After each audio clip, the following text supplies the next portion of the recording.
Hola a todos, buenas tardes, ¿me escuchan?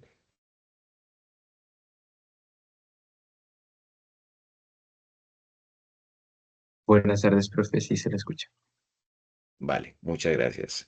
¿Me confirman si estoy compartiendo pantalla en este momento? Sí, profe. Sí, profe. Vale, muchas gracias.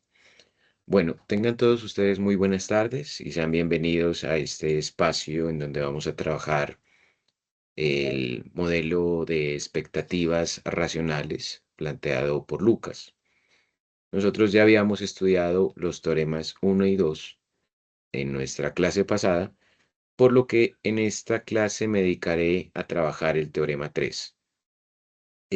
Lo que vamos a hacer es retomar un poco el teorema 2 para poder así abordar de manera más sólida los planteamientos suscitados en el teorema 3. Entonces, recordemos que en el teorema 2 hablábamos de la neutralidad del dinero. Cuando nos referimos a la neutralidad del dinero, nos referimos a que los movimientos que se generan en la masa monetaria no tienen implicaciones en la actividad real de la economía. Es decir, no tienen afectaciones sobre el nivel de ingreso o producción, ni tampoco tienen implicaciones en materia de empleo.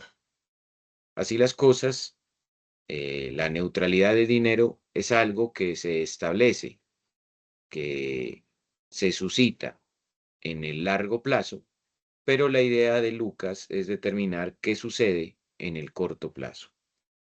Así las cosas, nosotros tenemos que en este modelo los precios son afectados fundamentalmente por la masa monetaria, por el comportamiento estocástico de la masa monetaria y por tita, que establece la asignación estocástica que se genera en los mercados físicos por la distribución poblacional y más precisamente por la cantidad de jóvenes que se distribuyen en los mercados físicos. Así las cosas, esta función, dentro del principio de neutralidad del dinero planteado por Lucas, es una función en donde m de x es dividida entre y. Y y es básicamente una constante que satisface la condición de que la demanda monetaria es igual a la expectativa de utilidad del consumo futuro que tiene particularmente la población joven. Al plantear que Y es una constante y que hay una condición de equilibrio en la que la demanda de dinero es igual a la función de utilidad del consumo futuro, estamos suponiendo que así como el nivel de ingreso es una constante, entonces el nivel de producto también es una constante y por lo tanto tita también es una constante. Esto implicaría entonces que un incremento de m afectaría a x y eso generaría un efecto sobre el nivel de precios, por lo que tendríamos que aún en el corto plazo la neutralidad del dinero es posible. Sin embargo, es claro para todos nosotros que esto supone que estamos nosotros generando un efecto fijo sobre el nivel de ingresos o producto y básicamente sobre tita, lo que implicaría entonces por qué se justifica que el cambio de la masa monetaria no tendría efectos sobre las variables reales si éstas se dejan constantes. La ecuación muestra que el nivel de precios nominales P estaría determinado por la masa monetaria y por la constante. Esto implica que si M aumenta y el nivel de precios entonces reacciona como consecuencia de la masa, el cambio en el nivel de precios sería proporcional al cambio en la masa monetaria, mientras que las variables reales, como el producto, permanecen sin cambios. Pero esto se da, por favor, no se dejen engañar, porque nosotros estamos suponiendo que tita es constante. Y si tita es constante, entonces la producción que realizan los jóvenes es constante. Y claro, yo puedo decir que se aumenta la masa monetaria y que la masa monetaria no va a afectar a la producción, que ya hemos dicho que dejamos constante, y termina afectando el nivel de precios. La pregunta clave o la pregunta crítica, ¿cierto?, que tendríamos que hacer es qué sucede en este modelo si la masa monetaria cambia, pero tita deja de ser una constante. Entonces, por favor, les voy a dar un minutito. Son las 3 y déjenme ver. Vamos a colocar que son las 3:14 en este momento. Les voy a dar un minutito para que me consulten, ya sea en Google o ya sea con la IA o ya sea en Internet en general, qué pasaría con el teorema 2, ¿cierto? Si en el teorema 2 suponemos que tita no es una constante. Entonces, por favor, háganme la consulta y ahorita miramos si alguien quiere participar o si de pronto el profesor designa a alguien para que participe. Entonces, a las 3:15 empiezo a preguntar. Tienen un minutito.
Ok, ¿cómo les fue? ¿Encontraron la respuesta? ¿O alguien quiere participar para revisar cómo nos queda la respuesta?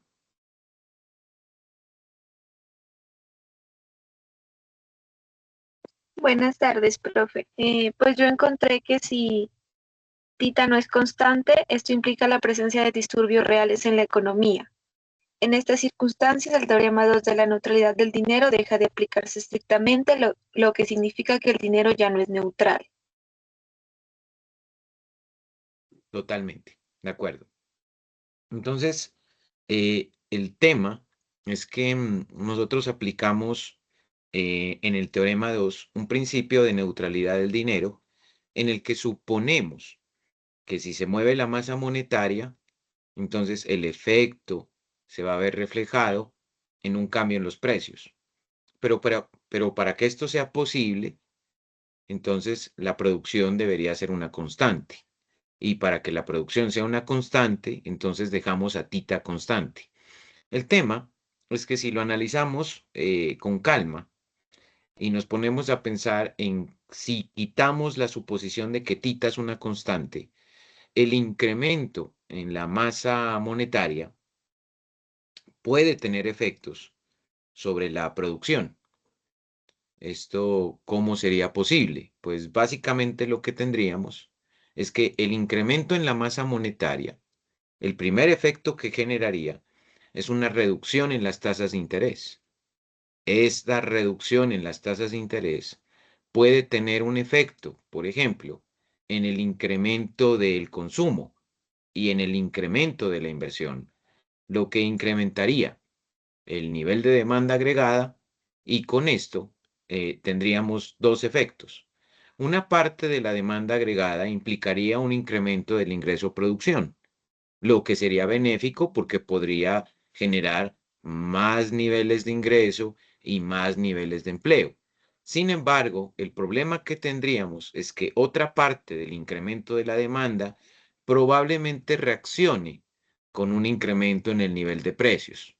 Es decir, que el problema al que nosotros nos enfrentaríamos en este caso tendría que ver con que, por un lado, si bien el incremento en la masa monetaria podría tener una parte, un efecto que se dirige hacia el incremento en el nivel de precios, pero de otra parte, ¿cierto?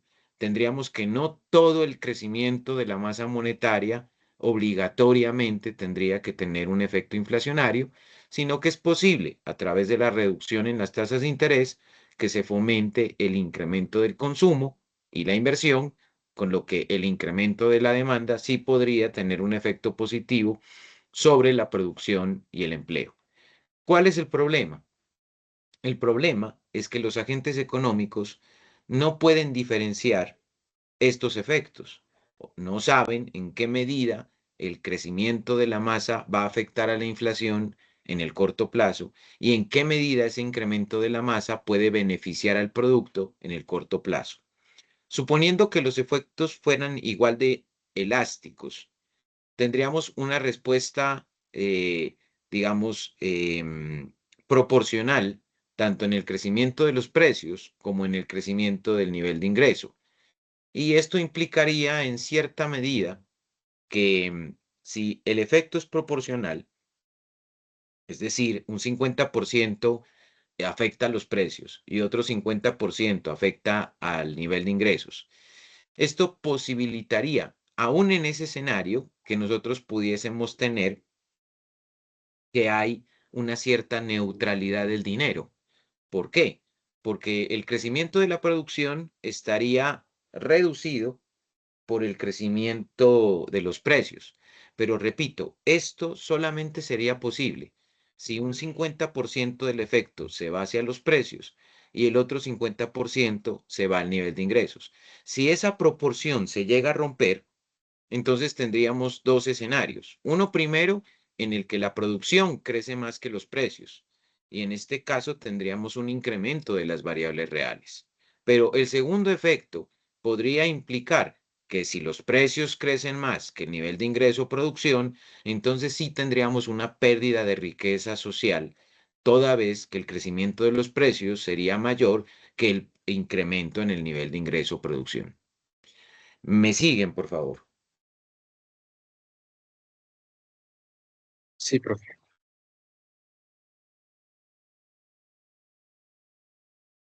Ok, vale.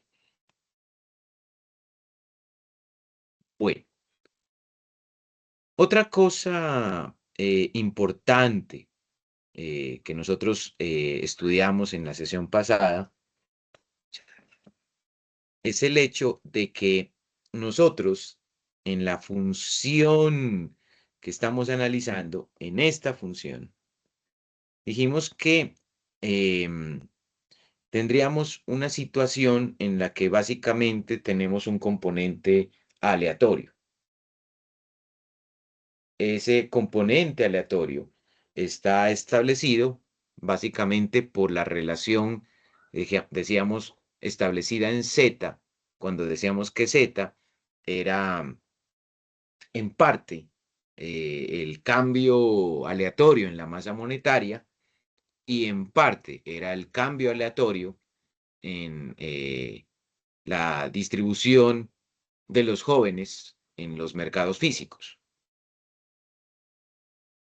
Esto, digamos, en este caso en el que estamos suponiendo que tita es una constante, entonces nos volvería a colocar a z como esa proporción x sobre tita, pero teniendo en cuenta que si tita es una constante, el componente aleatorio solamente se deriva de los cambios en la masa monetaria, es decir, en el componente estocástico de la masa monetaria y no de la distribución de los jóvenes en los mercados físicos que estamos asumiendo que es una constante. Así las cosas, entonces, este término M por X sobre Y asterisco, suponiendo que Y asterisco deviene de tita constante, plantea que el crecimiento de los precios se da exclusivamente por un incremento en la masa monetaria y por lo tanto, en este caso, la situación de la inflación es que la inflación se define como un fenómeno estrictamente monetario. Esto es importante entenderlo porque muchas personas, cuando se refieren a la inflación, se refieren a que la inflación es un fenómeno monetario y que se deriva de un procedimiento de política monetaria que no es capaz de monitorear, de controlar, de medir la cantidad de dinero en circulación y por lo tanto genera excesos de dinero, excesos de oferta sobre demanda que se van a ver reflejados en una exposición a el incremento de los precios. Pero esto es así siempre y cuando nosotros supongamos que tita es una constante. Si tita no fuera constante, entonces tendríamos también que el efecto que tendría la masa monetaria no solamente se vería reflejado en una parte de la configuración de los precios, sino que el efecto ya no sería puro y total, ¿cierto? Porque si decimos que tita es una constante, entonces todo incremento de la masa es un incremento en los precios. Pero si tita ya no es una constante, eso significa que el incremento en la masa monetaria puede tener un efecto también sobre el nivel de ingreso-producción y por lo tanto el efecto ya no es solamente sobre los precios y por lo tanto ya la relación no es proporcional, sino que tendríamos algún tipo de efecto sobre la producción. Y en este caso, no tendríamos que la relación es una relación en donde el dinero es neutral en el corto plazo, sino que por el contrario, tendríamos una relación en donde el dinero no es neutral en el corto plazo. Suponiendo que el dinero es neutral en el corto plazo, se tendría entonces que en un contexto de expectativas racionales y suponiendo que las perturbaciones reales se mantienen constantes, porque tita se mantiene constante, entonces existiría lo que conocemos como una teoría cuantitativa del dinero, que simplemente establecería que los cambios en la masa tienen efecto sobre el nivel de precios, pero que omiten, evitan tener cualquier impacto o incidencia sobre la producción. Pero vuelvo e insisto, esto se da como consecuencia de suponer que tita es una constante. El tema es que en la vida real, tita no es una constante y por lo tanto, el crecimiento de la masa monetaria, una parte de ella sí podría tener efectos inflacionarios, pero otra parte podría tener efectos sobre el nivel de ingreso-producción y por lo tanto afectar las variables reales, implicando que el dinero no es neutral en el corto plazo. Eh,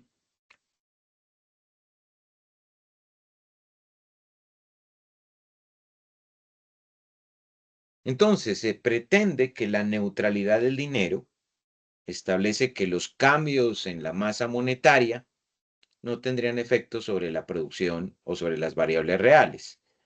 Y bajo este teorema, los agentes económicos podrían formar expectativas racionales basándose en la información disponible y básicamente en el modelo económico más ajustado a la realidad.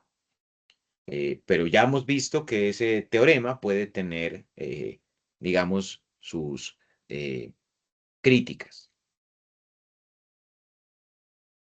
Mm, ahora bien, a nosotros nos interesa en esta clase estudiar el teorema 3. El teorema 3 se va a enfocar precisamente en los disturbios reales. Los disturbios reales hacen alusión a los efectos que fundamentalmente se tengan sobre la producción, sobre los ingresos y sobre el empleo. Si solo existiesen disturbios reales, entonces tendríamos que asumir que X toma un valor de 1. Ahora la pregunta clave es, ¿qué sucede si X es igual a 1? Pues con X igual a 1, estamos asumiendo, estamos planteando la posibilidad de que si el fenómeno aleatorio oscilara en una escala entre, por ejemplo, 0 y 1, entonces que el fenómeno aleatorio en la masa monetaria es total, es decir, que la masa monetaria es totalmente aleatoria. Y por lo tanto, la función de precios nos quedaría establecida como M, que es la masa monetaria que se puede controlar, multiplicada por una elasticidad B, que ahora es básicamente el inverso de tita, puesto que la relación queda como 1 sobre tita. Y eh, si sabemos que tita es la proporción que tenemos de jóvenes en los mercados físicos, pues entonces 1 sobre tita sería su inverso. ¿Esto qué podría generar en la economía? Esto podría plantear que las perturbaciones reales pueden llegar a tener efectos significativos en la economía, alterando las cantidades reales, como por ejemplo la producción, el empleo y el nivel de consumo. Los precios sabemos que están determinados por la masa, por el factor estocástico de la oferta monetaria y por tita, que representa básicamente la función en la que se establece el precio de equilibrio de la economía. Hemos dicho que los precios dependen de M, que es la cantidad de dinero en circulación. X, hemos dicho que es una variable aleatoria que plantea los cambios que pueda tener la masa monetaria. En este caso, si X es igual a 1, eso sugiere que solamente hay choques o respuestas reales. Y tita, hemos dicho que es un parámetro que representa la magnitud del shock real generado por la asignación de las personas jóvenes en los mercados. Esto entonces plantea el hecho de que hay una elasticidad B, que es un parámetro que captura, es un parámetro, es un coeficiente que compila el efecto que tendría básicamente 1 sobre tita, ¿cierto? Sobre los precios. B es un parámetro que representa la sensibilidad que los precios tendrían ante los cambios en la masa monetaria, fundamentalmente en su componente estocástico, en su componente aleatorio. Y que básicamente, a través de ese fraccionario que es 1 sobre tita, sería básicamente el inverso de la asignación que se tiene de la población joven en los mercados físicos, y por lo tanto sería el inverso de los choques reales de la economía. Ahora, el problema que tendríamos es que nosotros solamente suponemos la existencia de disturbios reales cuando X es igual a 1. ¿Qué pasaría entonces? Se sabe que habría un impacto en los shocks reales. Si el valor de tita, es decir, el shock real generado por la producción, que a su vez es generada por los jóvenes, aumenta, entonces lo que termina sucediendo es que la proporción de 1 sobre tita disminuye y esto reduce el valor de los precios. Con esto lo que quiero decir es que en la medida en que nosotros tengamos, por ejemplo, que tita crece, aumenta la capacidad productiva de la economía. Y si aumenta la capacidad productiva de la economía, aun cuando haya un incremento de la masa monetaria, si el crecimiento de la economía supera el crecimiento de los precios, tendríamos un cambio positivo en las variables reales. ¿Cuál sería el problema que podríamos llegar a tener? El problema es que si el efecto aleatorio es más fuerte sobre la masa monetaria y es más determinante del crecimiento de los precios, de lo que pudiese llegar a ser el incremento de la capacidad productiva, asumiendo que crece Tita, pero que Tita no crece lo suficiente como para producir lo suficiente, en un contexto en donde el incremento de la masa monetaria incrementa más los precios que la producción, entonces en ese caso sí tendríamos un disturbio real, pero no sería positivo, sino que sería negativo, toda vez que si el crecimiento de la masa monetaria, acompañado de un efecto fuerte de la componente aleatoria, eh, define con mayor potencia la, eh, digamos, trayectoria de la inflación, de lo que pasa cuando en comparativa tenemos el efecto que Tita genera sobre la producción, entonces tendríamos que, básicamente sí tendríamos un problema porque la producción caería si consideramos que hay más inflación que producto, puesto que en términos reales el crecimiento de los ingresos es más pequeño que el crecimiento del nivel de precios. En este caso, si suponemos, por ejemplo, que el crecimiento de la producción es más fuerte que el crecimiento que se pueda dar, por ejemplo, en el nivel de precios, entonces en realidad los precios se reducen. Y se reducen básicamente porque cualquier incremento en la demanda es respondido con la producción. Y es posible que si la producción es muy grande con respecto a la demanda, en lugar de tener un crecimiento de los precios, se genere más bien una disminución de los mismos. Y por lo tanto, Lucas advertía que era posible que existiera una reducción de los precios si el crecimiento de la demanda, en lugar de ser respondido por alteraciones en el nivel de precios, era más bien respondida por incrementos en la producción. Esto supone entonces que si tita disminuye, hay un shock negativo, eh, como por ejemplo, digamos, una crisis en la productividad. Recordemos que si tita se reduce, lo que estamos suponiendo es que hay menos jóvenes en los mercados físicos, hay menos producción, hay menos capacidad de riqueza. Si tita se reduce, entonces es posible que los bienes se vuelvan escasos y esa escasez puede implicar incrementos en el nivel de precios. En cuanto al efecto sobre las variables reales, ya hemos dicho que las perturbaciones reales están representadas por tita y que tienen efectos directos sobre el precio y pueden alterar las cantidades reales de trabajo y de consumo, así como las de producción. Los efectos reales no son tan fácilmente neutralizables por el dinero y pueden llegar a tener efectos importantes sobre el comportamiento de la economía. Hasta aquí, por favor, ¿tenemos alguna pregunta?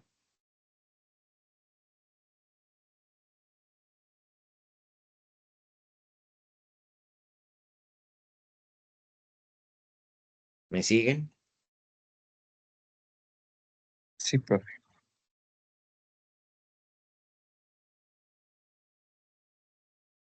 Vale, gracias. Entonces tenemos una diferencia importante, porque mientras en el teorema 2 nosotros suponíamos que tita era una constante, en el teorema 3 ya no suponemos que tita es una constante. En el teorema 2, nosotros planteamos la neutralidad del dinero porque tita era constante. Pero en el teorema 3 estamos suponiendo que ya tita no es una constante. Así que, por lo tanto, si tita ya no es una constante, es posible que el crecimiento de la masa monetaria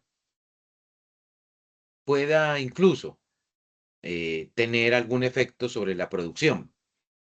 Hemos dicho ya que si crece la oferta monetaria, bajarían las tasas de interés. Con esta caída en las tasas de interés se motivaría la inversión y el consumo y por lo tanto se incrementaría la demanda. Lo que nos debería interesar aquí es cómo el incremento de la demanda termina afectando, por un lado, a la producción, que sabemos que se estimularía, pero también a los precios, que también sabemos que se estimularía. Es decir, que habría un doble efecto, un efecto sobre el nivel de precios y un efecto sobre el crecimiento económico. El problema es que no sabemos la elasticidad con que reaccionaría la producción y la inflación. Así que todo terminaría dependiendo, en el teorema 3, de la elasticidad. Por ejemplo, si los precios son inelásticos a la masa monetaria, pero son elásticos, pero si los precios son inelásticos ante el crecimiento de la masa monetaria, pero la producción es elástica ante los cambios en la oferta monetaria, es probable que aquí tengamos una situación benéfica, porque el incremento de la masa monetaria estaría motivando la inversión y el consumo y por lo tanto la producción, y la inflación no sería tanto un problema. Pero si sucede lo contrario, si, por ejemplo, la inflación es elástica ante cambios en la masa monetaria y el crecimiento de la producción es más bien inelástico, entonces el crecimiento de la masa monetaria, más que una reducción en las tasas de interés y más que incrementar la inversión y el consumo, lo que estarían generando es una mayor exposición de la demanda y esa mayor exposición de la demanda en ausencia de la capacidad de las empresas para producir, estaría reflejando más bien un fenómeno de naturaleza inflacionaria. Con ese contexto, pasamos entonces ahora al teorema 4. ¿Qué plantea el teorema 4? Él plantea un caso general, con algunas fluctuaciones que pueden ser reales y con algunas otras que pueden ser monetarias. En el caso real, cuando X y tita cambian, fluctúan, se cumple una condición adicional sobre las distribuciones de X y sobre las distribuciones de tita. Aquí tendríamos lo siguiente, tendríamos que 0 tendría que ser menor que la derivada de la función de z y tita con respecto a cambios en la función de z. ¿Esto qué implica? Esto implica que nosotros estaríamos considerando que debería existir una única solución para el problema.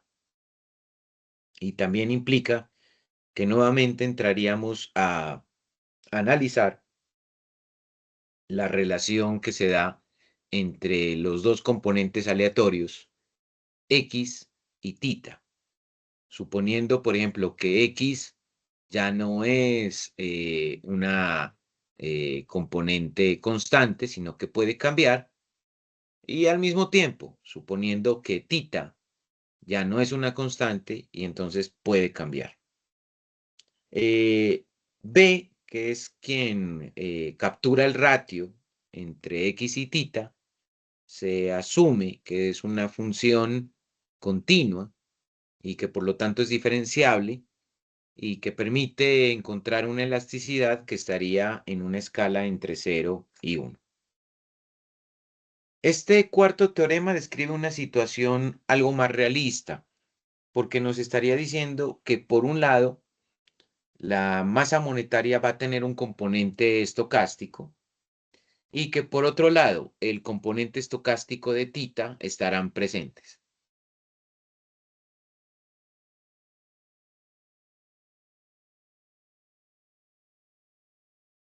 Entonces, en ese contexto, el precio de equilibrio se debería ajustar a esa relación que exista entre tita y X.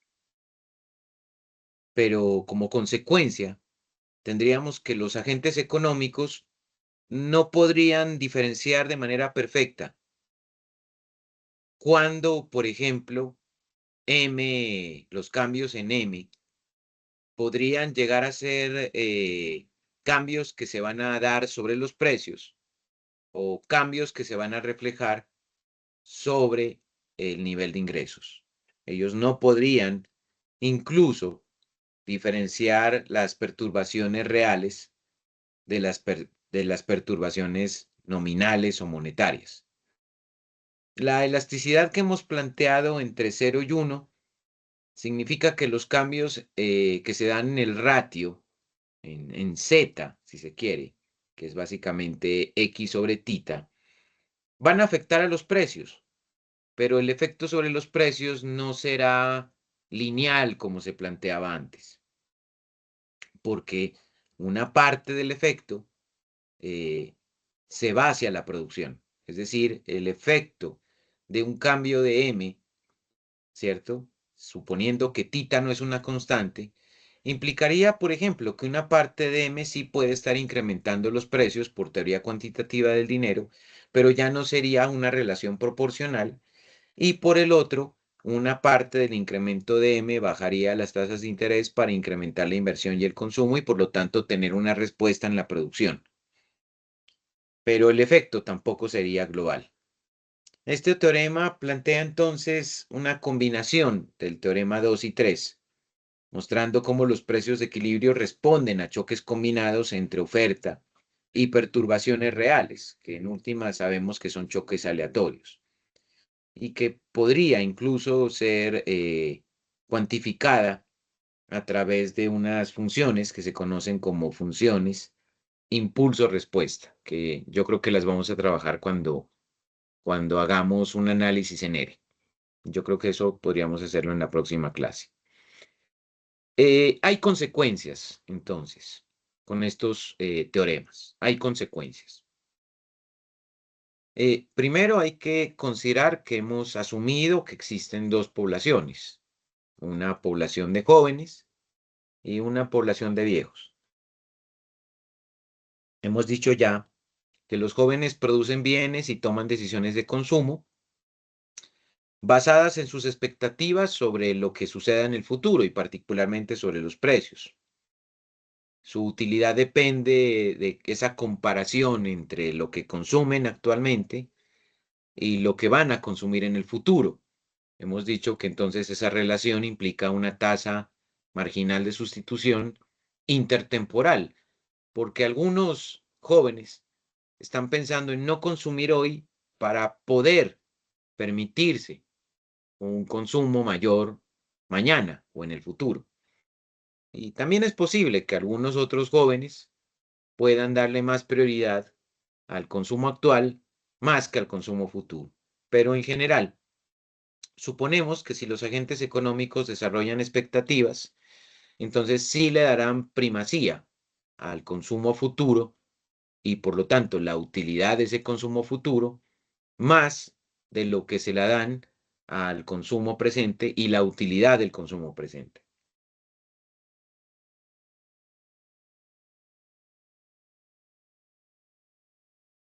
De otra parte, los viejos hemos dicho que no producen bienes, sino que básicamente se limitan a consumir aquello que producen los jóvenes.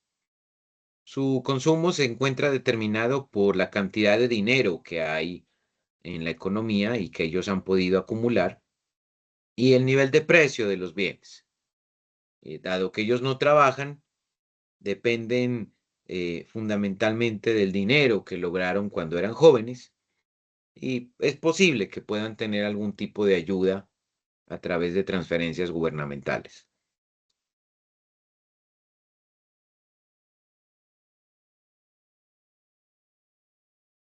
¿Qué plantea el modelo? ¿Qué implicaciones, qué resultados sugiere? En términos generales, podríamos decir que hay unas decisiones de consumo y hay unas decisiones de producción que deben tomar los jóvenes y que pueden estar influenciadas por las expectativas sobre la inflación en el futuro, fundamentalmente en el futuro. Si creen que los precios, por ejemplo, van a subir en el futuro, si creen que, por ejemplo, va a haber más inflación en el futuro y por lo tanto su riqueza financiera se va a destruir, es posible que prefieran consumir más ahora que esperar el consumo futuro. Pero también, de otra parte, si ellos consideran, por ejemplo, que los precios van a bajar en el futuro, es posible que ellos se abstengan de consumir demasiado en el presente y que prefieran más bien aprovechar los mejores precios que se generarían en el futuro. En el caso de los viejos, hemos dicho que su consumo depende más bien de la cantidad de dinero que pudieron haber generado cuando jóvenes y también del precio de los bienes. Si, por ejemplo, los precios de los bienes aumentan debido a un incremento de la oferta monetaria y no, por ejemplo, eh, como respuesta más bien de un incremento de la demanda que en lugar de motivar los precios haya motivado la producción. El problema de los viejos es que la inflación reduce su capacidad adquisitiva, aunque ellos pudiesen corregir sus expectativas de largo plazo. Y por lo tanto, al corregir sus expectativas, el dinero volvería a ser un elemento neutral de la economía. ¿Qué ha pasado en Colombia cuando hablamos de estas relaciones? ¿Qué es lo que se suscita? ¿Qué es lo que ha pasado a la luz de los datos? Bueno, lo primero que debemos advertir es que en Colombia los datos son todavía muy recientes. Los datos, por ejemplo, sobre masa monetaria y, por ejemplo, los datos sobre desempleo se generan más o menos a partir del año 2005, del año 2001, si quiere, debido a cambios metodológicos que se han originado, por ejemplo, en la Organización eh, Internacional del Trabajo, que afectan la metodología DANE a la hora de establecer, por ejemplo, métricas sobre el empleo o el desempleo.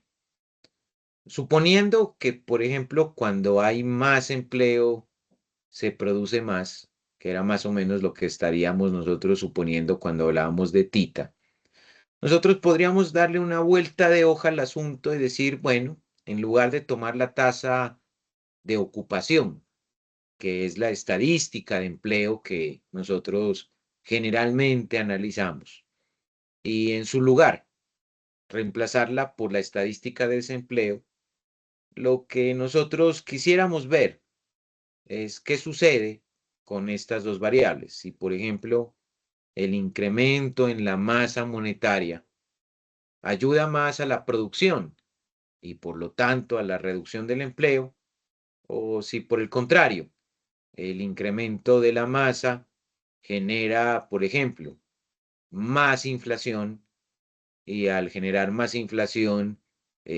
reduce eh, las posibilidades de empleo. En la gráfica entonces tenemos en el eje de las X el M1, que es básicamente el dinero en circulación que tienen los agentes económicos. Y de otro lado tenemos la tasa de desempleo. La idea es que podemos observar que existe una relación ligeramente inversa entre la masa monetaria y la tasa de desempleo.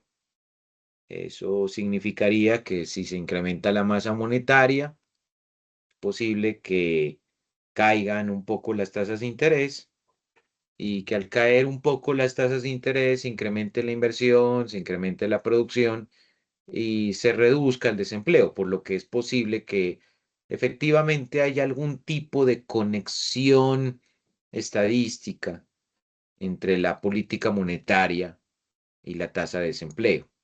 A medida que la política monetaria es más expansiva, es posible que el desempleo se reduzca un poco.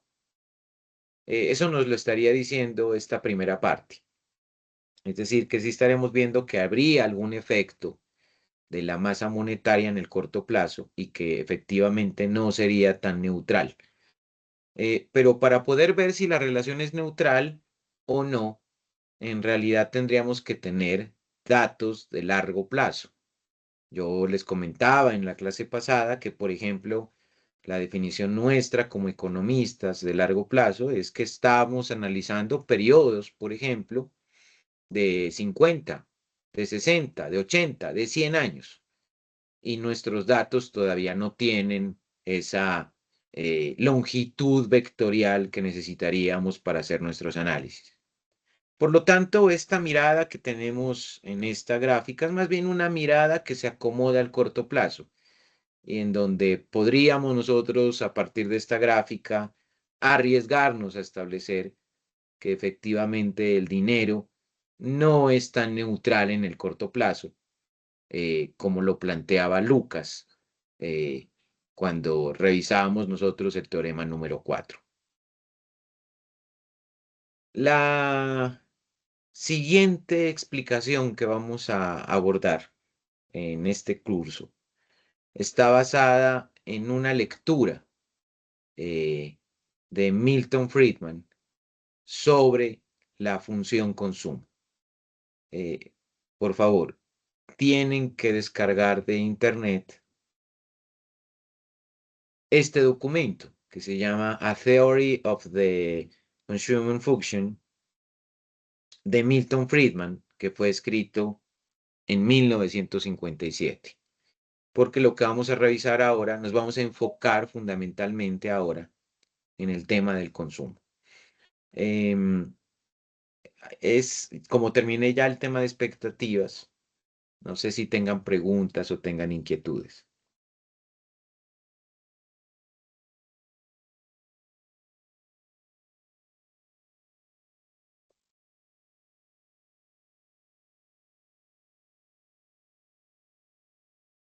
No hay dudas, no hay inquietudes, es claro el tema de expectativas.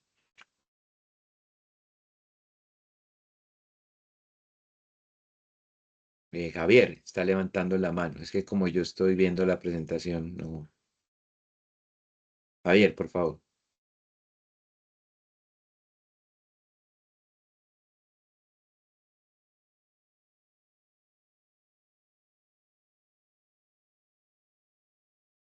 Yo veo que Javier levantó la mano, pero como tiene el micrófono silenciado, no lo puedo escuchar.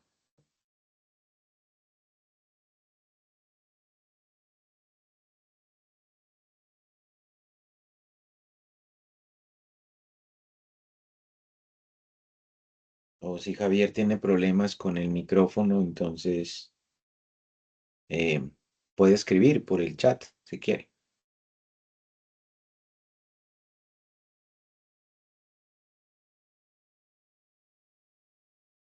Javier bajó la mano. No, no sé qué pasó, Javier.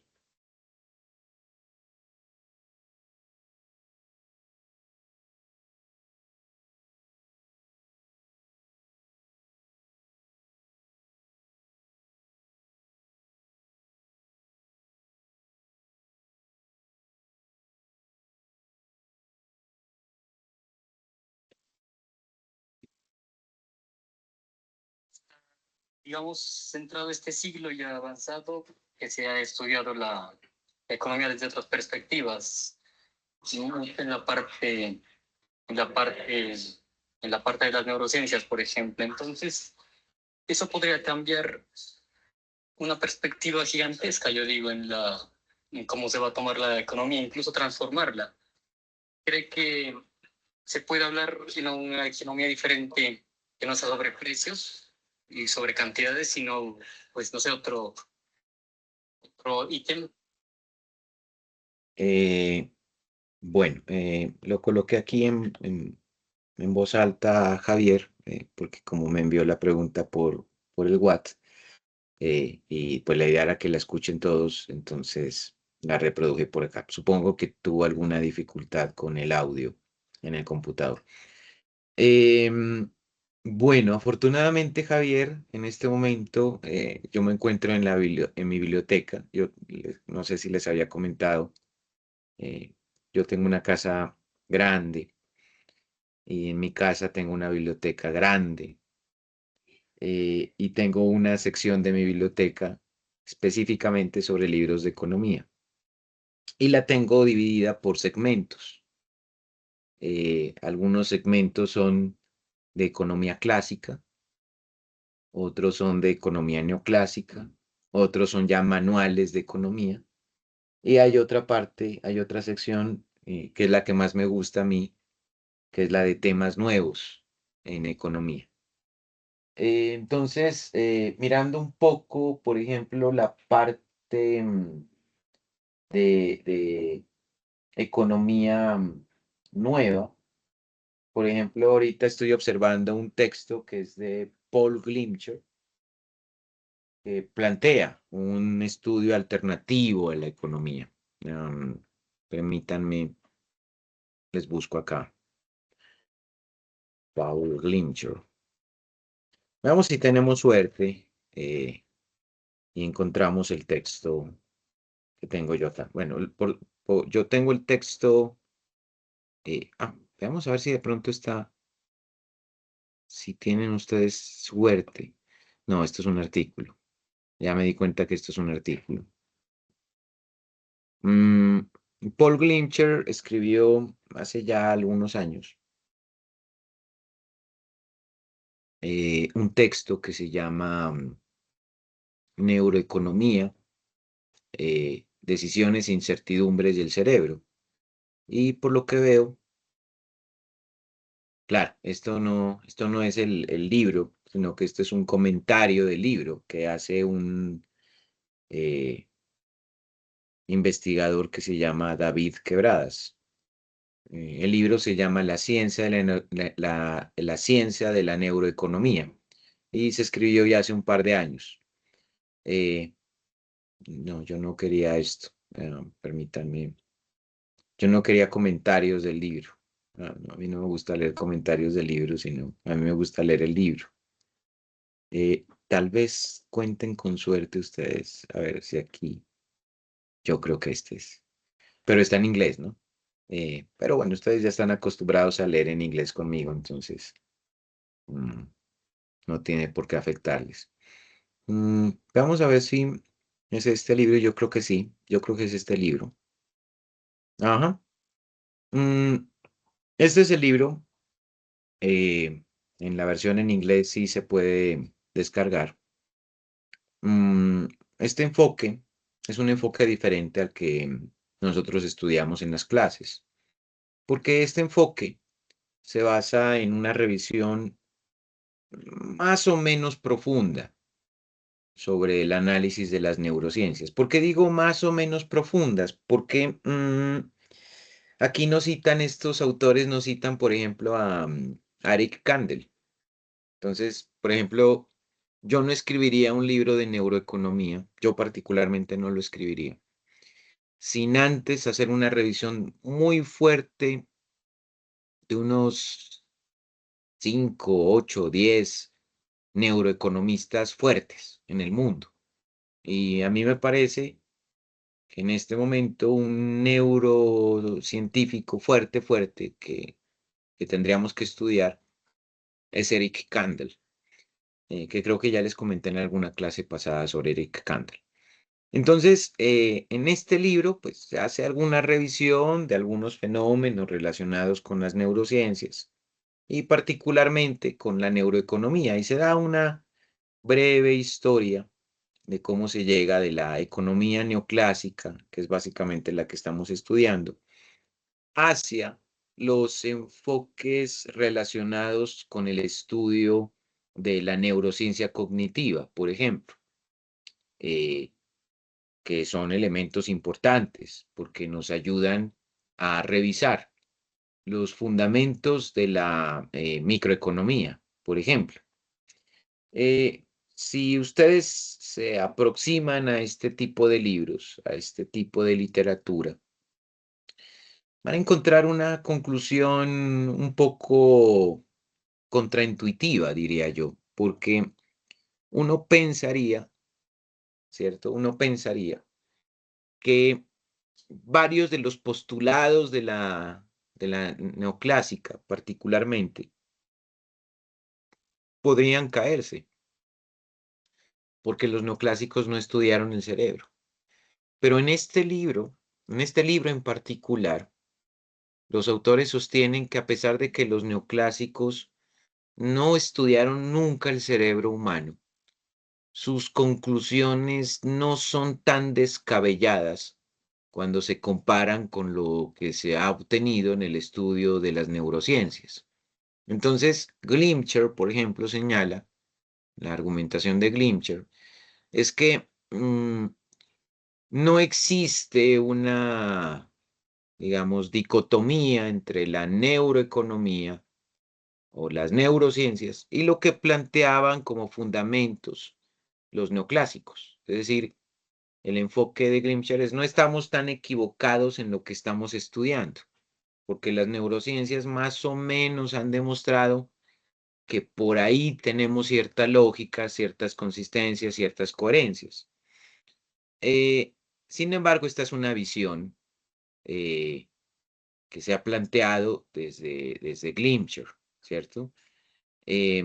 Otras visiones, por ejemplo, este libro me parece que es interesante porque, por ejemplo, aparecen otras visiones como la de Vernon Smith. Vernon Smith ganó el Premio Nobel de Economía. Yo no sé si estoy mal, si me falla la memoria, no sé si fue en el año 2000 o en el año 2001. Permítanme, veamos acá, a ver, ya que tengo el computador a la mano. Este es Vernon Smith y es un economista estadounidense. Le dieron el Premio Nobel de Economía. Ah, no, me equivoqué. Yo dije en el año 2000, 2001 y no, es en el año 2002.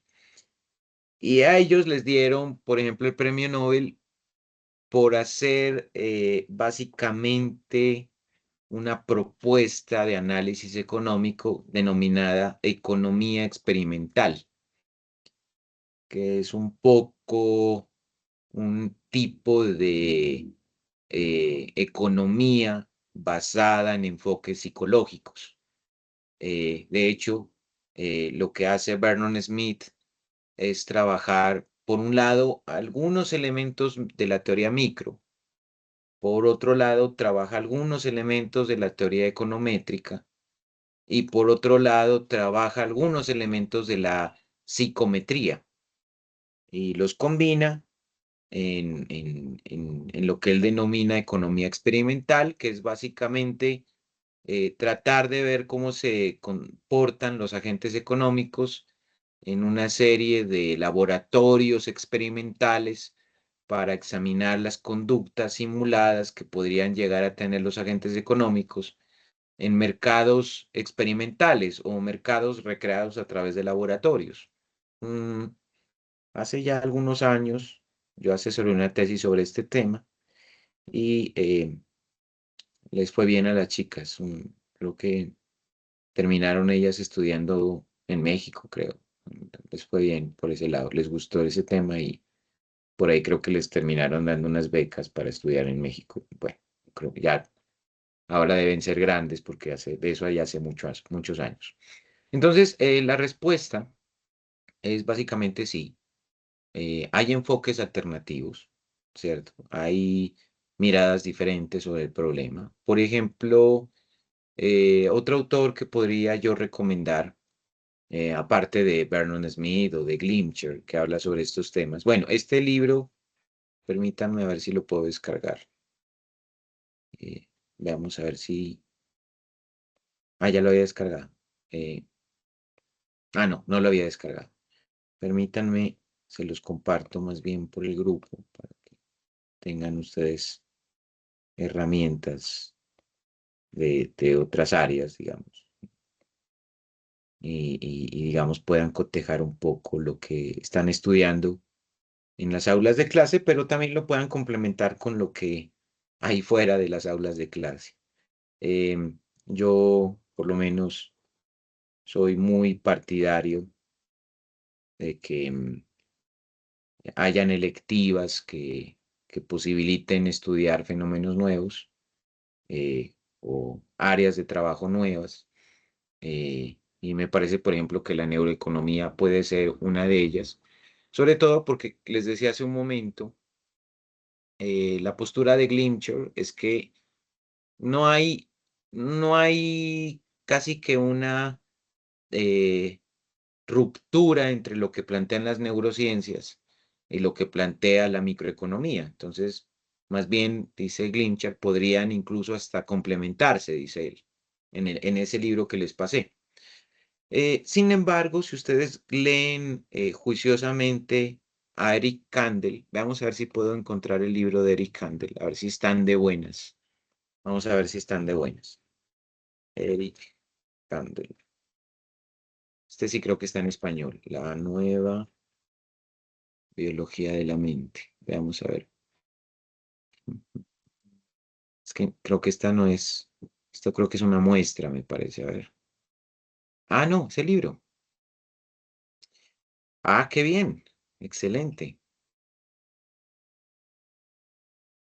Entonces, si uno se lee a Eric Kandel, es probable que ustedes se den cuenta que el cerebro es mucho más complejo de lo que la teoría económica plantea y es posible que ustedes lleguen a la conclusión, permítanme, eh,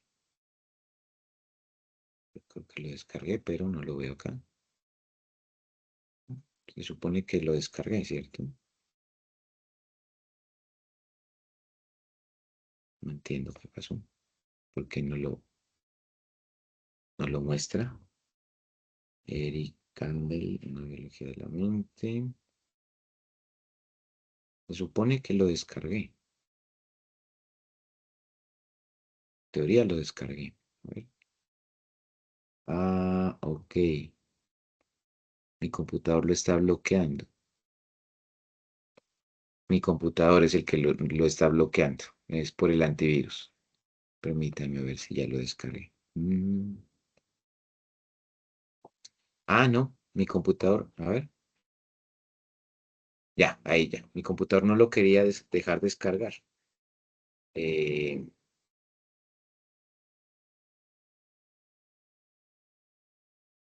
entonces ahí les comparto el libro de Eric Kandel para que lo lean cuando tengan tiempito.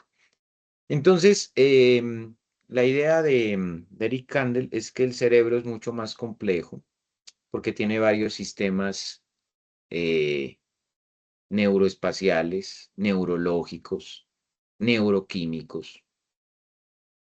Y no es tan fácil explicar, por ejemplo, el comportamiento del consumidor. Y no siempre el consumidor se va a fijar en cantidades y precios. Puede ser que el consumidor reaccione ante respuestas neuroquímicas, estímulos neuroquímicos. Él también dice hay un problema con el cerebro social, el componente idiosincrático, por ejemplo, eh, lo que la persona aprendió en un contexto etimológico o etológico. Entonces, no es tan sencillo el análisis económico como que precios y cantidades.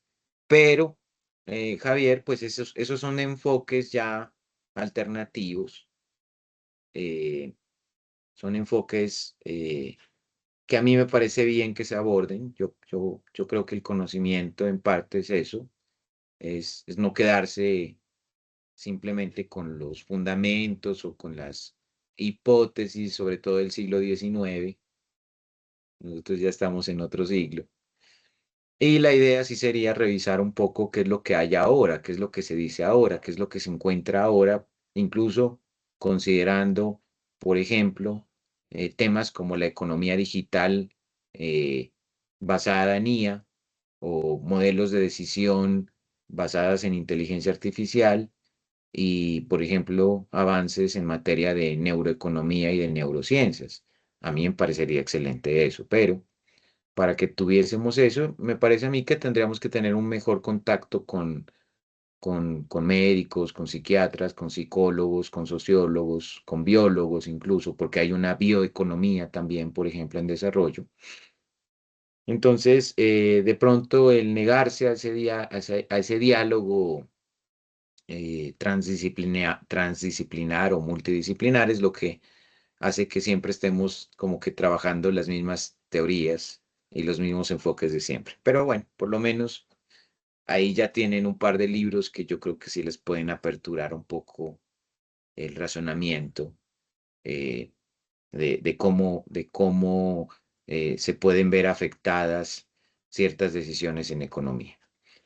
Bueno, no sé si hay más preguntas con respecto a lo de expectativas racionales. Pues la idea mía sería que pasemos a la teoría del consumo planteada por Friedman.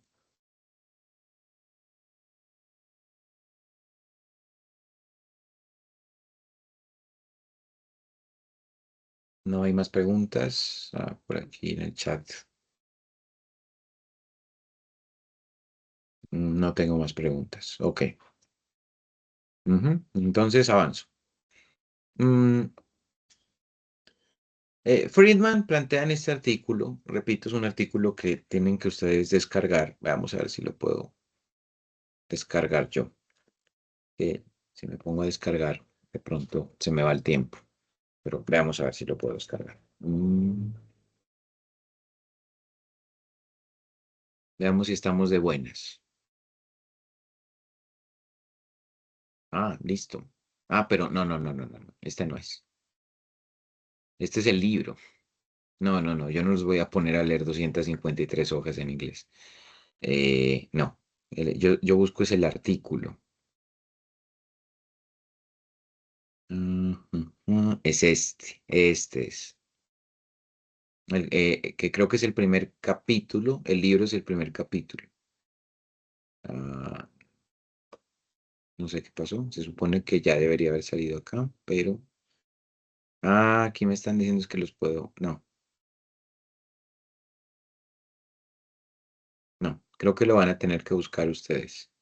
Pero no se vayan a confundir con el libro, porque no, el libro es muy, pues tiene más temas. Dentro del libro sí está el capítulo, me parece que es el capítulo 1, que yo no sé, aquí debería poderlo descargar. Download. A ver, vamos a ver si aquí. Este es, la theory, este es. Pero está incompleto. Creo que está incompleto.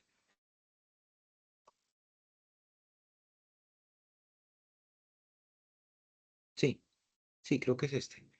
Me parece que es este. Bueno, hagamos una cosa, más bien, porque yo ahorita lo reviso y si lo tengo se los paso, porque yo lo tengo completo. Entonces, esta es la teoría de la función consumo planteada por Friedman. La teoría básicamente plantea que para Friedman, si bien es cierto que el consumo está afectado por el ingreso, como lo planteaba Keynes, la idea es que el ingreso puede tener, por un lado, un comportamiento, llamémosle así, estable o constante o permanente. Y por el otro lado, también el ingreso podría llegar a tener algún comportamiento transitorio o un comportamiento fluctuante. Entonces, eh, Friedman descompone el ingreso en dos segmentos. Un segmento al que llama el ingreso permanente, que es como una especie de ingreso estable o constante, o es una base de ingresos, y otra parte que es el ingreso transitorio. Entonces, en sus palabras, él define el ingreso permanente como una medida del ingreso que se espera en el largo plazo y que fundamentalmente está explicado por elementos de capital humano. Siempre que yo habla de capital humano, uno de los componentes esenciales de ese capital humano es la educación. Y además del capital humano, pues un componente financiero y un componente social que una persona posee. Entonces, una parte del ingreso permanente que tienen los individuos eh, está establecida como el ingreso que los individuos esperan obtener en el largo plazo o que han logrado tener en el largo plazo y que responde a procesos de formación dentro del capital humano, a procesos, por ejemplo, de inversión de capital, por ejemplo, eh, y, por ejemplo, a un contexto social. Por ejemplo, ah, para aprender algunos conceptos nuevos, por ejemplo. Bueno, no tan nuevos tampoco.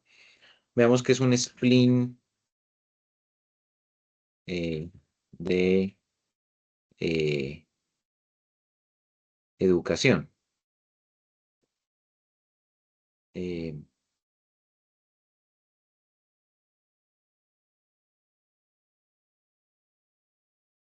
yo no sé si le puedo preguntar aquí mismo. No, creo que lo podemos hacer con Gemini, si no estoy mal. Vamos a ver si lo podemos hacer con Gemini. Lo hacemos aquí en vivo y en directo. Preguntémosle qué es un spleen de educación. ¿Qué es un spleen de educación, por ejemplo? Ya que estamos hablando de capital humano.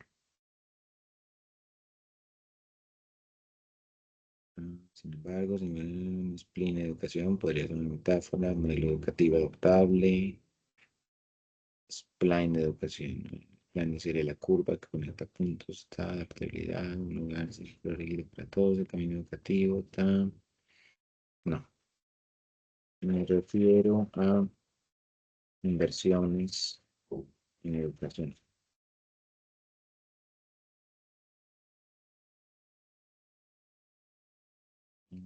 Sin embargo, nos enfocamos a.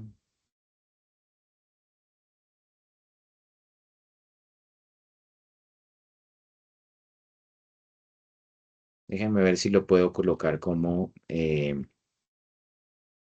tu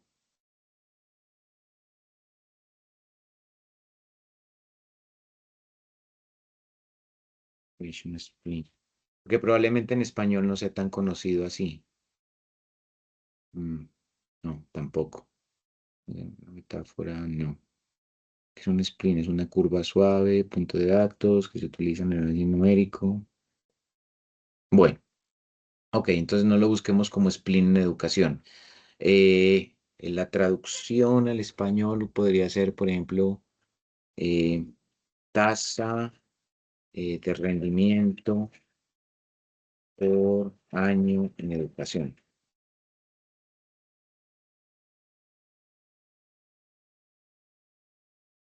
Sí, ahí ya lo plantea como yo quiero.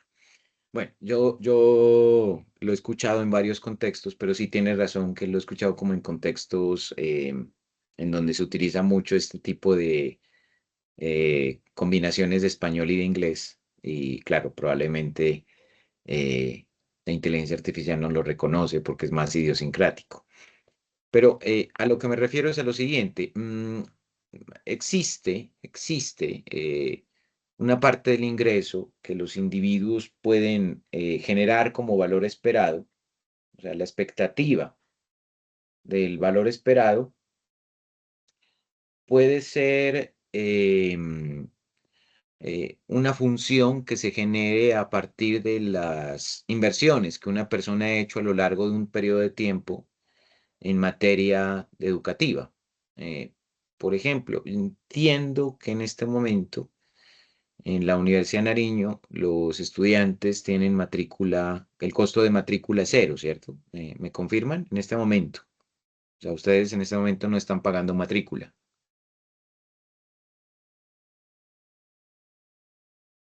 No, profe. Ok. Entonces, en ese sentido uno diría, bueno, no aplica tanto, ¿no? Pero, por ejemplo, en la época en que yo era estudiante de la universidad, mm, la matrícula pues era baja, era pequeña, pero se tenía que pagar matrícula. Y entonces uno decía, bueno, hay ciertas personas que pues eran estudiantes que tenían que trabajar y que ganaban poco y con eso, aunque era poco, con eso ya financiaban la educación. Entonces, en el caso de ustedes, por ejemplo, no aplicaría tanto el concepto de tasa de rendimiento de la educación, porque ese concepto se refiere a lo que yo espero em, obtener como ingreso futuro haciendo inversiones en mi educación el día de hoy.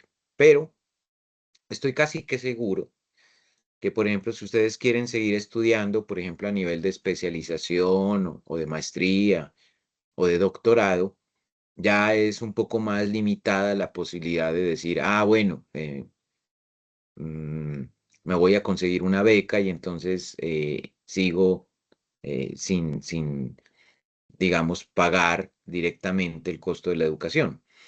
Entonces, por ejemplo, suponiendo que ustedes pues terminan todo el pregrado y de ahí en adelante se ven motivados a estudiar, por ejemplo, coloquemos como ejemplo una maestría. Entonces ustedes tienen que hacer unas inversiones en la maestría, en el tiempo, y las harían porque ustedes estarían pensando que si además del pregrado tienen una maestría, pues eso les posibilitaría una recompensa en materia de ingresos en el futuro. A eso se le conoce como la tasa de rendimiento de la educación. Y digamos que esas tasas de rendimiento pueden variar de un punto a otro, pero en general lo que se asume es que, por ejemplo, por el simple hecho de ser profesionales o por el simple hecho de tener una maestría, puede ser que ustedes ya tengan una, digamos,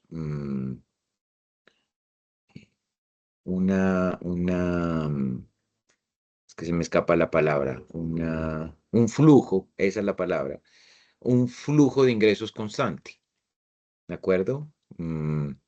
Por ejemplo, digamos, usted consigue un trabajo haciendo asesorías empresariales y de pronto ya tiene un grupo de clientes a los cuales usted les hace las asesorías y ya para usted eso se convierte en su flujo permanente de ingresos. A eso es a lo que Friedman llama en la teoría el ingreso permanente. Ahora, para poder tener un ingreso permanente, los individuos tienen que hacer inversiones de capital humano, fundamentalmente inversiones en educación. Probablemente también tendrán que hacer algunas inversiones de naturaleza financiera y también probablemente haya algún efecto de las conexiones sociales que pueda llegar a tener una persona. Eso define el ingreso permanente. Hay otra parte del ingreso que Friedman define como un ingreso de naturaleza transitoria. Ese nivel de ingresos transitorio depende de fluctuaciones temporales en el nivel de ingreso que no se esperan mantener en el largo plazo. Por ejemplo, qué sé yo, una persona compra la lotería y se gana, qué sé yo, 2 millones de pesos, ¿cierto? O sea, no se compró el baloto, se compró una lotería pequeñita. Entonces, claro, dice, me gané 2 millones de pesos y es un ingreso que yo no esperaba ganarme, pero que es un ingreso transitorio, porque 2 millones de pesos me durarán a mí un periodo de tiempo pequeño y después ya me los gastaré y ya ese efecto se habrá acabado. O sea, no estamos pensando en comprarnos la lotería aquí en este ejemplo y ganarnos el baloto, porque si eso llegara a pasar, entonces eso ya se convertiría en un ingreso permanente. Ya uno diría, ah, no, pues ya me gano el baloto, entonces de aquí a que me muera ya tengo ya tengo un ingreso por siempre. No, no estoy hablando de ganarse la lotería a ese nivel, sino de de pequeñas variaciones, porque generalmente suponemos que suben, ¿no? Pero también pueden bajar. Pequeñas variaciones, pequeñas fluctuaciones que se puedan dar en el nivel de ingreso. Entonces, por ejemplo, qué sé yo.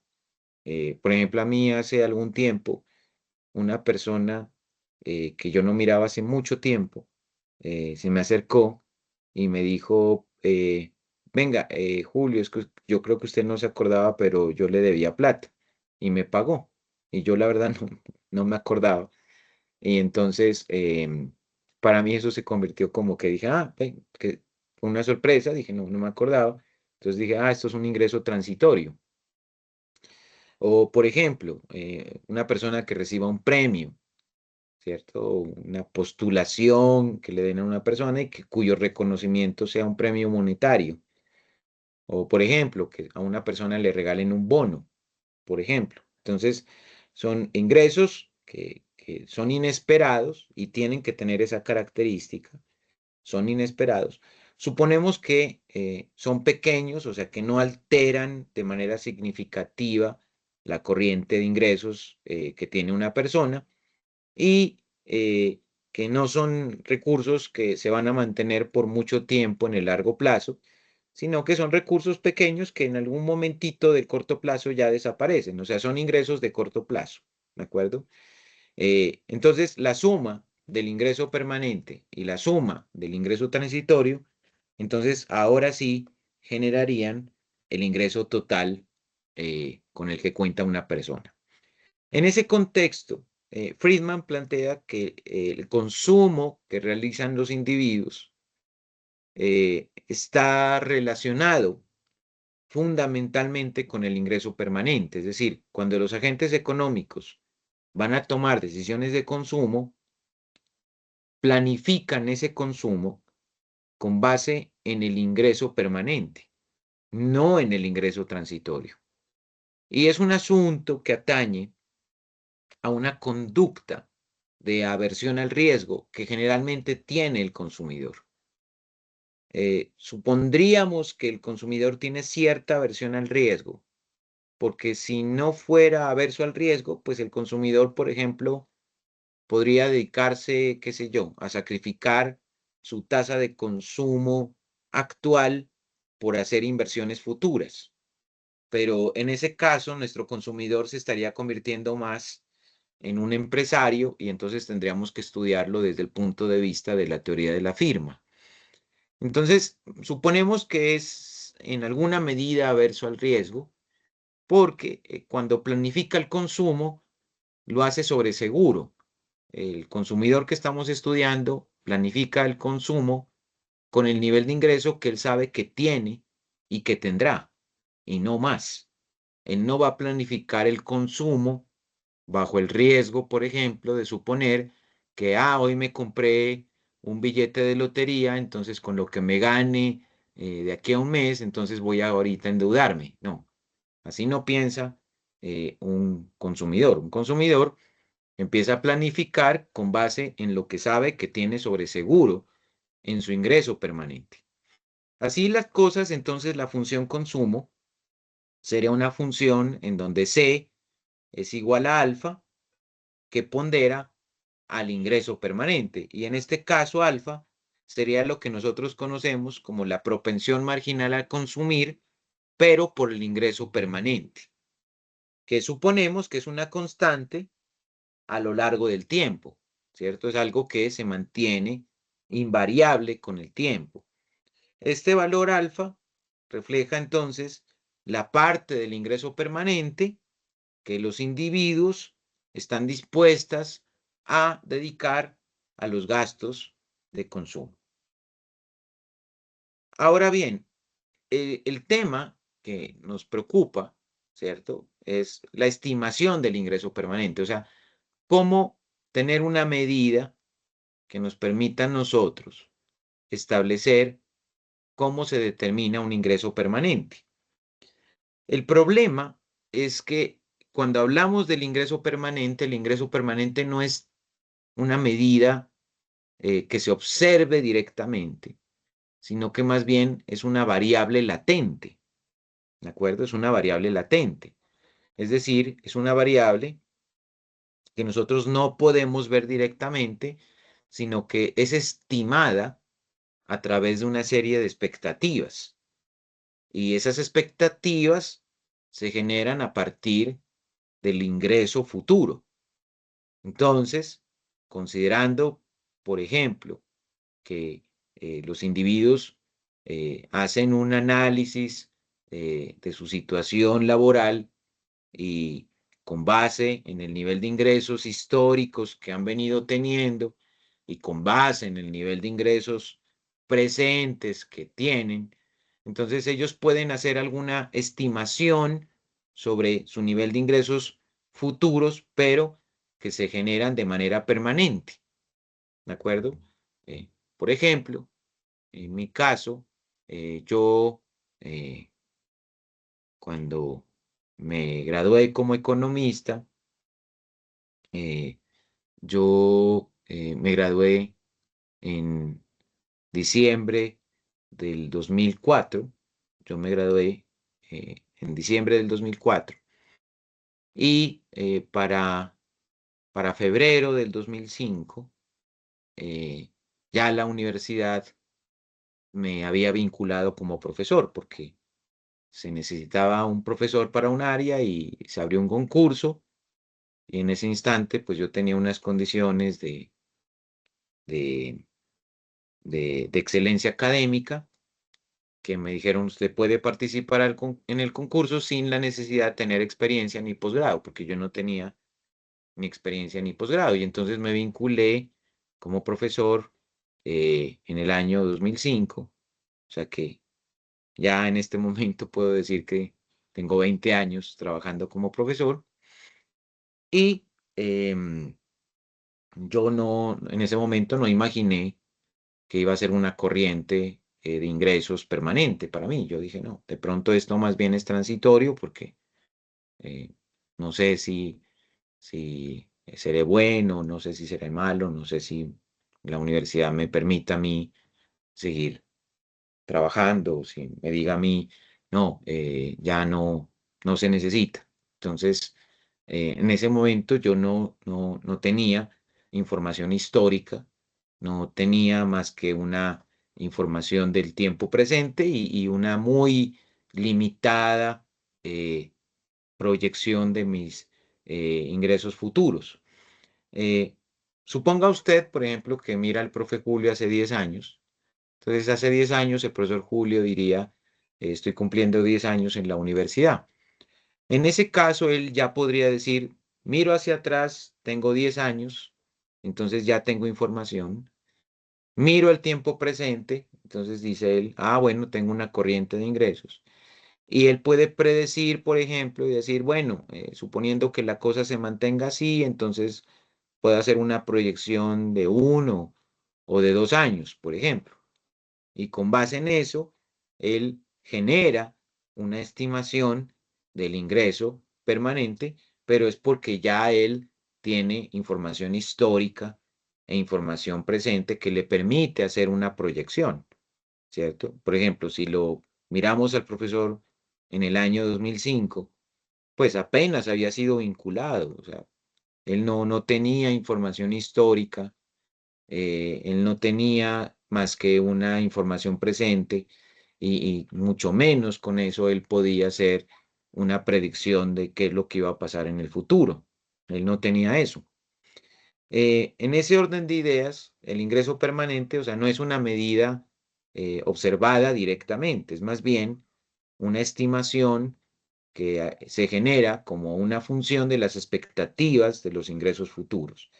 ¿Qué plantea Friedman? Friedman argumenta que los individuos se forman esas expectativas con respecto a su nivel de ingreso y que utilizan un promedio ponderado entre el ingreso pasado y el ingreso presente, y eso les permite obtener expectativas de ese ingreso futuro y que se plantean de la siguiente manera.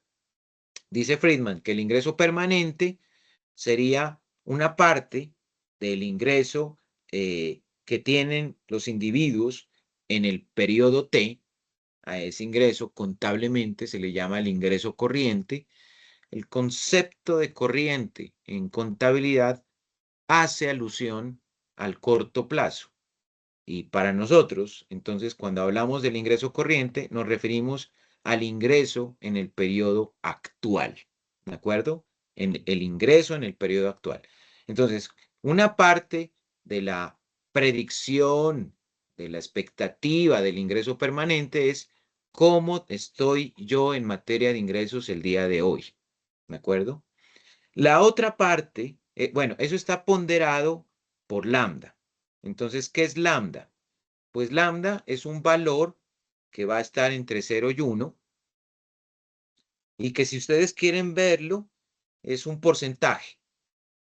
Entonces, por ejemplo, una persona podría llegar a decir, con base en mis ingresos presentes, yo le voy a asignar a eso una ponderación del 50% a la hora de generar la expectativa de mis ingresos futuros. Entonces yo digo, suponiendo que al ingreso presente le doy una probabilidad de 0.5, eso significa que con base en la información del tiempo actual, le doy a eso un 50% a la hora de pesar cuál va a ser mi ingreso permanente en el futuro próximo.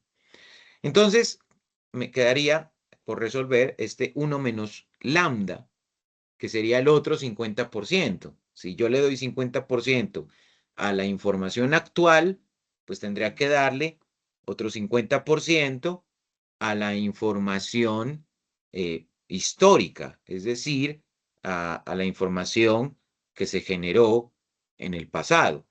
Por lo tanto, Friedman dice que esa ponderación, ese otro porcentaje que yo he colocado como ejemplo, que es el 50%, se hace no sobre y sub t, sino sobre y sub t menos 1, que en este caso sería el ingreso de un periodo o de varios periodos anteriores que me dan información de lo que ha pasado históricamente. Entonces le doy un peso del 50%, por ejemplo, el presente, le doy otro peso del otro 50% al pasado y con base en eso genero la expectativa del ingreso permanente. Pero eso, por ejemplo, puede suceder. Perdón, creo que me va a dar gripa. Sí, creo que me va a dar gripa.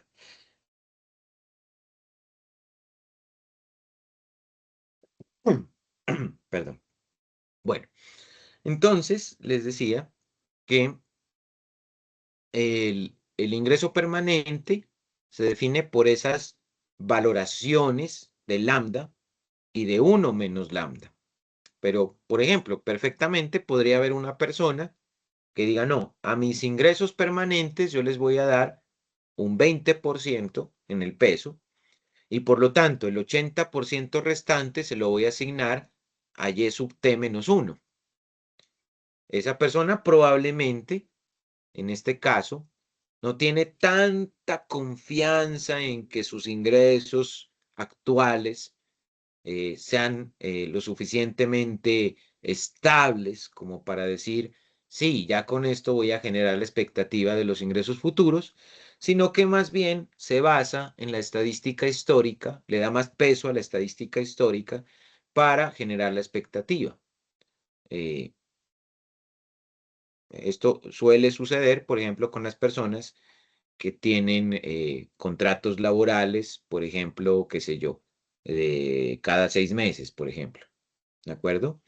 Que es la mayoría de los casos, ¿no? Si usted se pone a pensar, la mayoría de los casos le dan a usted un contrato de 6 meses o de pronto le dan un contrato de un año, ¿cierto? Entonces, allí usted no tiene la seguridad de que le vayan a renovar el contrato, entonces usted dice, no, no me puedo hacer una expectativa de los ingresos permanentes con base en una contratación muy pequeña y sobre todo si no tengo tampoco datos históricos O sea, no soy nuevo y no tengo muchos datos históricos como para decir, ya tengo una estadística fuerte para formar mis ingresos permanentes, no. Pero, por ejemplo, si hay una persona que lleva, qué sé yo, 10, 15, 20 años eh, con unos ingresos históricos y compara su ingreso permanente y, por ejemplo, supongamos que su ingreso permanente ha venido creciendo, entonces con base en eso él puede decir, ah, listo, entonces le voy a dar más peso al ingreso presente que al ingreso pasado. Entonces esas ponderaciones pueden cambiar, pero esas ponderaciones siempre tienen que estar entre 0 y 1. De otra parte, también hay unas relaciones entre el consumo y el ingreso transitorio. Nosotros sabemos que el consumo depende del ingreso permanente y hemos dicho que no depende del ingreso transitorio. Las variaciones temporales en el ingreso tienen casi que poco o ningún efecto sobre el consumo. Y eso implicaría que entonces fundamentalmente el consumo está determinado por el ingreso permanente. Es decir, que como el ingreso transitorio es algo que en general es inesperado, los agentes económicos no alcanzan a planificarlo para de esa manera tenerlo en cuenta como un determinante del consumo. Ahora, si el ingreso corriente, es decir, el ingreso en el periodo T, está formado en una medida importante por el ingreso transitorio, pues eso no se va a ver reflejado tampoco en un aumento proporcional del consumo, porque los individuos, tarde o temprano, tendrán que aceptar que los ingresos transitorios se extinguen rápidamente y que no son lo suficientemente sólidos como, por ejemplo, para afectar de manera significativa la planeación sobre el consumo. Es decir, que el consumo del que estamos hablando es un consumo que está planificado más o menos para un largo plazo y que está planificado con los ingresos de largo plazo. Cuando aparece un ingreso transitorio, uno podría pensar intuitivamente que entonces se va a hacer un consumo transitorio, pero los agentes económicos, como consideran que ese ingreso transitorio es una cosa inesperada, una cosa que se salió de sus planificaciones, de sus previsiones, de sus predicciones, generalmente cuando tienen cubierto el consumo que ya planificaron con el ingreso permanente, deciden convertir el ingreso transitorio en un ahorro, ¿de acuerdo? En un mecanismo de ahorro. ¿Qué implicaciones tiene esta teoría que plantea Friedman? Pues el consumo es más estable que el ingreso, porque el consumo se planifica con base en el ingreso permanente.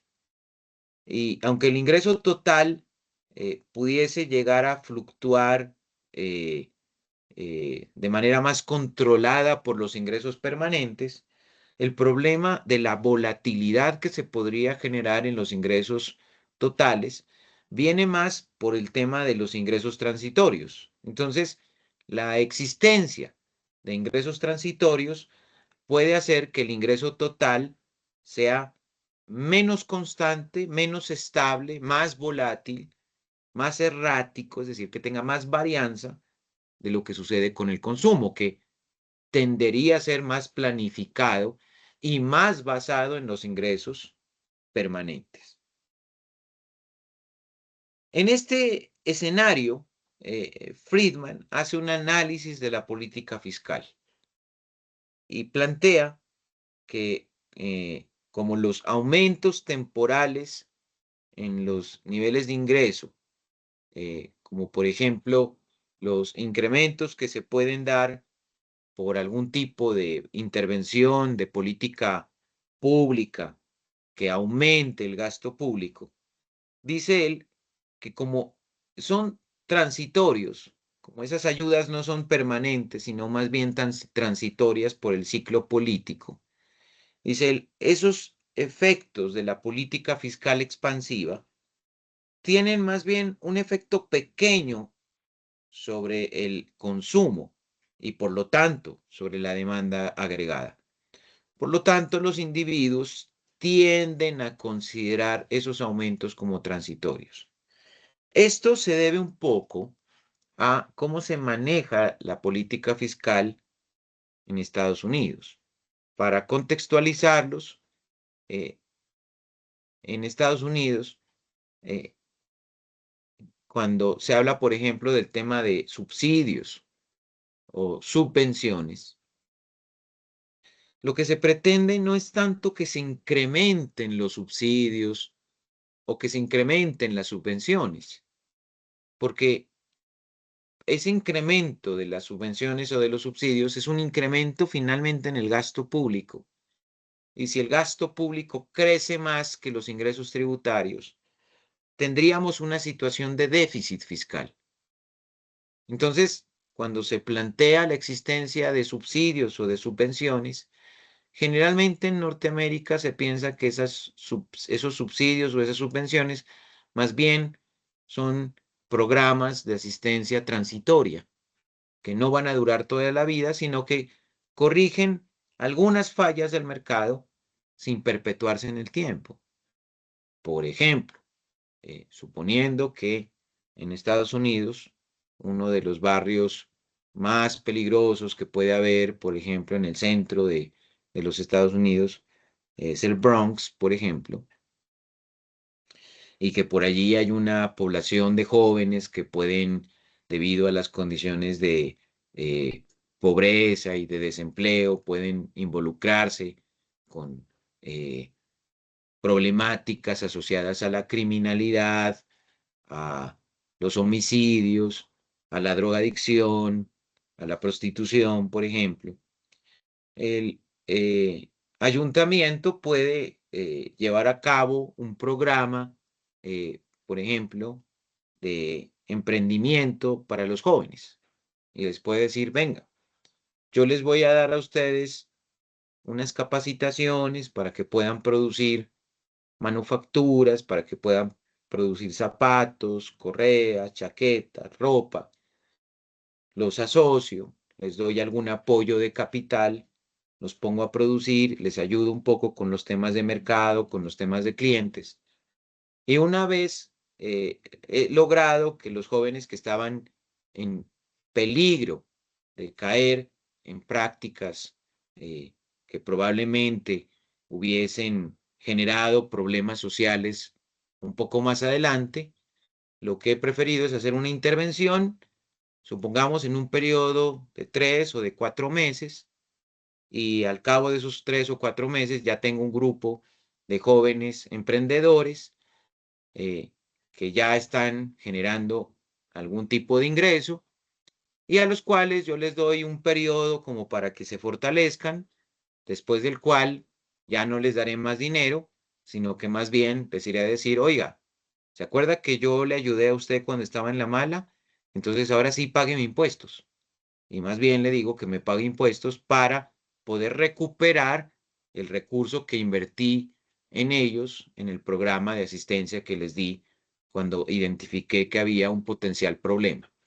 Entonces, el tema de los subsidios, por ejemplo, que es un tema problemático para ellos en el sentido que ellos dicen, es que el tema del subsidio es que el subsidio implica una especie de tasa que hay que entregarle a la población vulnerable y que es irrecuperable porque siempre se le entrega, digamos, por ejemplo, a la persona algún tipo de recurso, pero nunca se espera que la persona lo vaya a devolver.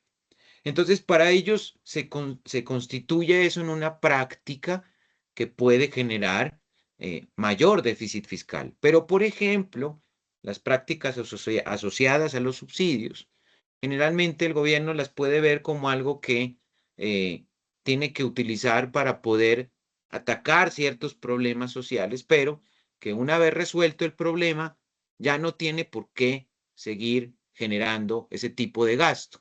Y por lo tanto, cuando en el gobierno se llega a establecer que hay una reducción, por ejemplo, de las subvenciones o hay una reducción de los subsidios, pues ellos dicen, para nosotros eso es bueno, porque quiere decir que las personas no están necesitando ese tipo de ayudas porque el sector privado se puede mover por sí solo. No tengo yo que irlo a empujar, sino que él mismo va generando su propia dinámica. En ese sentido, en ese contexto, ¿cierto?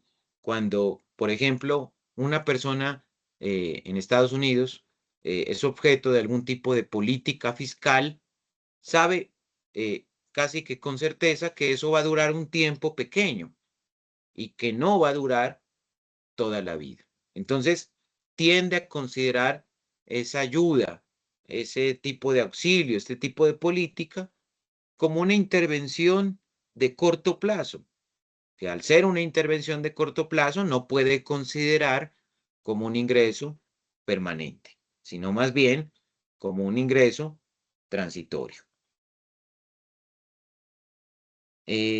Chicos, hasta aquí, ¿alguna duda, alguna inquietud sobre lo que hemos explicado?